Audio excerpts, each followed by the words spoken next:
അല്ല നീ ആ ഇംഗ്ലീഷുകാരന്റെ കൂടെ പോയിട്ട് എന്തായി? അവൻ താങ്ക്സും പറഞ്ഞു പോയി. പാവം. ഓ ചേച്ചിയുടെ ഇംഗ്ലീഷുകാരന്റെ കാര്യം എന്തായി? ഓ ആ വായനോക്കടെ ഇൻസ്റ്റ മൊത്തം ഇത് മാത്രമേ ഉള്ളൂ. ഒരു 100-150 ഉണ്ടാവും. നമ്മുടെ പ്രായത്തിലുള്ള നമ്മുടെയോ ഒരു 18 മുതൽ 80 വയസ്സുള്ളവരുടെ എല്ലാവരും ലിസ്റ്റിലുണ്ട്. ആ വയസ്സൊക്കെ ഒരു തെറ്റിദ്ധാരണല്ലേ? അവനൊന്നും വെറുതെ വിടരുത് ചേച്ചി. പിന്നെ നമുക്കേ പൈസ ഉണ്ടാക്കണം. പൈസ ഉണ്ടാക്കാൻ ഇവന്മാരൊക്കെ നമ്മുടെ പുറകെ വാലും ചുരുട്ടി വരും. അത്രയ്ക്ക് വേണോ? അതൊക്കെ വേണം ചേച്ചി, ഞാൻ പറഞ്ഞുതരാം. വാ ഇരിക്ക്. എന്താ? കോഴി. മൂത്തൊക്കെ സത്യം പറയുന്നു. അതല്ല ചേച്ചി, ഒരു കോഴിമുട്ടക്ക് എത്ര രൂപ? കോഴിമുട്ടയോ? കോഴിമുട്ടക്കൊരു 7. അങ്ങനെ എനിക്കൊരു ഒട്ടക പക്ഷിയുടെ മുട്ടക്ക് എത്ര രൂപയായിരിക്കും? ആ ഒട്ടക പക്ഷിയുടെ മുട്ട. ഒട്ടക പക്ഷിയോ? ആ ഒട്ടക പക്ഷിയുടെ മുട്ട. ആ ഇത് ആണെങ്കിൽ ഒരു 14 രൂപ അതിന്റെ കൂടെ പോലെ കിട്ടും. അല്ല നീ ഇത് ഏത് മെനുവിലോട്ടാ പോകുന്നേ?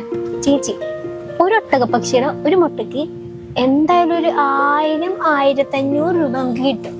അപ്പൊ അത് സൗദിയിലോട്ട് എക്സ്പോർട്ട് ചെയ്താലുള്ള ലാഭം ഒന്ന് ആലോചിച്ച് നോക്കി.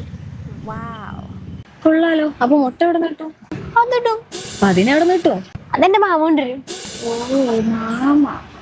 ചേച്ചി ഒരു മാസം ഒട്ടകപക്ഷി ഒരു 60 മുട്ട ഇടാണെങ്കിൽ തന്നെ നമുക്ക് എന്തോരം ലാഭം കിട്ടും ചിന്തിച്ചു നോക്കിയേ. പക്ഷേ ഒരു കോഴി ഒരു ദിവസം ഒരു മുട്ട വെച്ച് പറയുമ്പോ ഒരു മാസം 30 മുട്ടലേ കിട്ടത്തുള്ളൂ. അത് കോഴി, ഇത് ഒട്ടകപക്ഷി. അത് 2 ഒരു ദിവസം. ചേച്ചി ഒരു മുട്ടക്ക് 1000-1500 രൂപ ലാഭം കിട്ടുമെങ്കിൽ ഒരു മാസം കൊണ്ട് നമുക്ക് എന്തായാലും ഒരു 1.5 ലക്ഷം രൂപ ലാഭം മാത്രം കിട്ടും. കൂടി സത്യമാണ് ചേച്ചി.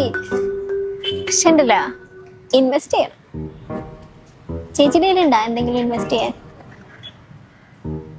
ഇതിലൊരു പിച്ചച്ചട്ടിയാണെന്ന് കരുതി. അതൊന്നല്ല, വിൽക്കാൻ എന്തെങ്കിലും. MG റോഡിൽ 10 ഏക്കർ സ്ഥലമുണ്ട്. അതോ എന്റെ കയ്യിലൊരു കൂറയില്ല. എന്തേലും എടുത്ത് വിൽക്കുന്നേ? നമ്മയുടെ വള രക്തസാക്ഷിയാക്കേണ്ടി വരും. അത് മതി. നമുക്ക് ഇപ്പൊ ഒരു വള വിറ്റ് കഴിഞ്ഞാൽ നമുക്ക് പിന്നെ എത്ര വള വേണമെങ്കിലും വാങ്ങിച്ചെടുക്കാം. ഇപ്പൊ ഒരു 100 വള 10 വള എന്തെങ്കിലും വള മതി. അത് പിന്നത്തെ കാര്യമല്ല, ഇപ്പൊ അത് സെറ്റ് ആലോചിക്കാവുന്നതാണ്. ചെയ്താല സെറ്റല്ലേ? അപ്പൊ നമ്മള് കോഴി, അയ്യോ സോറി, എന്താ നമ്മള് ഒട്ടക പക്ഷിക്കാരാവും.